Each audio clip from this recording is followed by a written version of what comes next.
Hello, welcome to the Meeple Mentor YouTube channel. I'm Jared. I'm Holly. And we are reviewing today Stonemaier Games' Apiary. This is by Connie Vogelmann, and this is a very fun, very interesting worker placement game with some tableau building elements. You add different hex tiles throughout the game to your own little board. Sci-fi bees. Yes, space bees. Thematically, so the bees have taken over, like humanity has died out, they've evolved to the size of humans, but they still have like bee tendencies, like carving out, hives, and they have to hibernate because I think it said that you only last like 2/3 of the year, and then you have to hibernate the rest and stuff like that. That's all thematic because there's elements in the game that make you have to lose some of your workers to hibernate and refresh. But these are super intelligent beings. Apiary. So if you like sci-fi, if you like bees, if you like tableau building, worker placement, you might really like Apiary because we really did. Yeah. Astronaut bees, okay? Yeah, I mean, even on the cover, you could see he's got his little helmet on because he's going into space. This is a very clever and very fun game with a lot of cool art and very cool and what would you say about the art? It's like, it just looks good. It reminds me of some comic art. Comic art. Yeah, a little bit. Like graphic novel type. Yeah. Now this is, of course, the retail edition.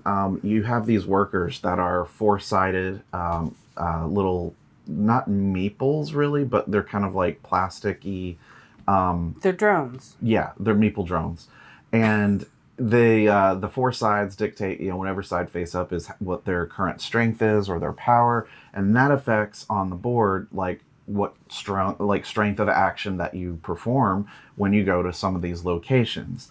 And so you might go to collect seed cards, which can be played for their abilities, or played to slot under or to the side of your board for end-game points. There is the exploration area of the board, which is basically moving your mother hive ship to a new planet and, collecting the exploration token if there's one there, and then activating the location. One thing that's cool this is you get to add your own like type of resource that you want to collect on there, and then it just kind of stays there the rest of the game. So as people want to return to that, they can collect those resources.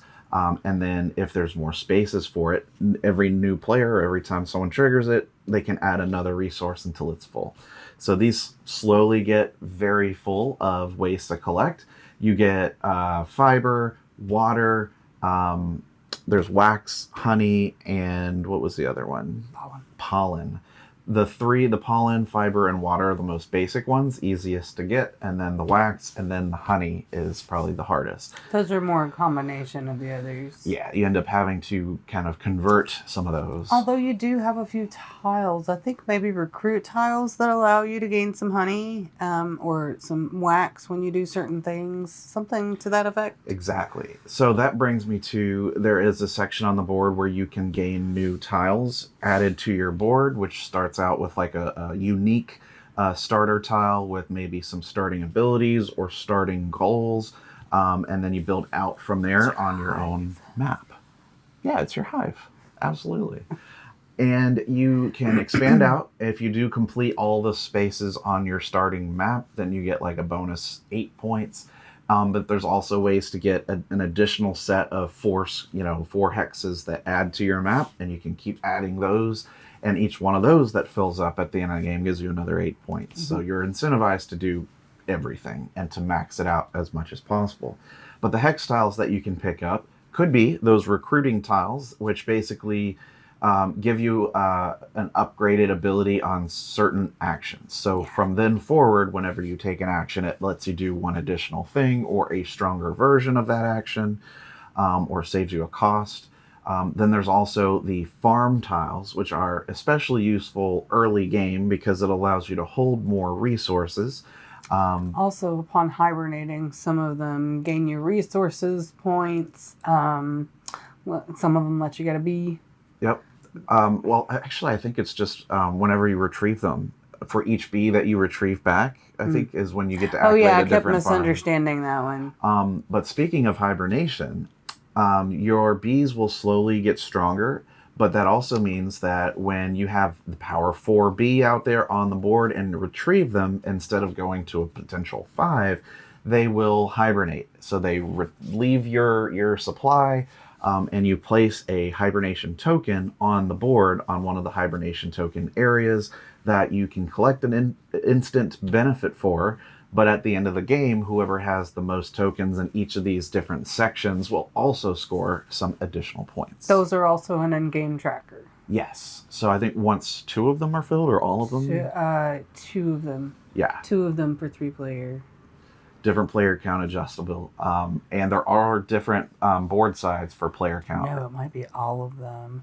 We cheated and we used the 3-player one too for just the both of us because we were really enjoying the game and we wanted it to go longer. We just decided let's just keep going because we're having a good time. We're not going to end We it. didn't count those points at the end though. Yeah, we're just like, just to let us play a few more turns. Yeah. We have a good time on it. It was a good time. Yeah, it plays 1 to 5 players. So there is a solo mode. I didn't try the solo mode, so I can't speak I think we to did that. play 5 players though, didn't we? Was Yeah. it 5 or 4? I think we did a 5. Everybody enjoyed it that we played Yeah. with.